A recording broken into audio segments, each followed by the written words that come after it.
If you're seeing Fall Guys error code 200_001, don't worry. In this video, I'll show you the quickest way to fix it step by step. This is also known as an EOS login error, and in most cases it happens because of corrupted game files, a bad login session, or something like a VPN interfering with the connection. So before you assume the game is broken, try these simple fixes first. And if this guide helps, make sure to hit like and subscribe for more easy gaming fix tutorials. First, open the Epic Games launcher on your PC and make sure you're signed into the correct Epic account. If you're unsure, sign out and then sign back in again, because sometimes a fresh login is enough to clear the error. After that, go to your library and look for Fall Guys. On the game tile, click the three dots next to it to open the options menu. From the drop-down, select Manage. Once the Manage window opens, choose Verify. Epic Games will now check your Fall Guys installation and repair any missing or corrupted files automatically. This process may take a few minutes depending on your internet speed and the size of the install, so just let it finish completely and don't close the launcher while it's working. Once verification is done, launch the game again and test it.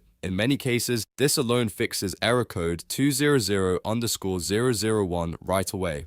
If you still get the same problem, the next thing to check is your VPN. Fall Guys and the Epic Online Services login can sometimes fail if a VPN is active, so turn off any VPN, proxy, or network filtering software before trying again. Then restart the Epic Games launcher and open Fall Guys one more time. If the error still appears, sign out of Epic Games completely, close the launcher, reopen it, and sign in again with the account that owns Fall Guys. That refreshes the authentication session and can clear the login issue. So to recap, the main fixes for Fall Guys error code 200_001 are verifying your game files in Epic Games Launcher, signing out and back into your Epic account, and making sure no VPN is running. These steps solve the problem for most players because the error is usually tied to corrupted installation files or a failed login connection. If this video helped you get back into the game, don't forget to like the video, subscribe for more helpful fixes, and leave a comment if you want me to cover another Fall Guys error. Thanks for watching, and I'll see you in the next one.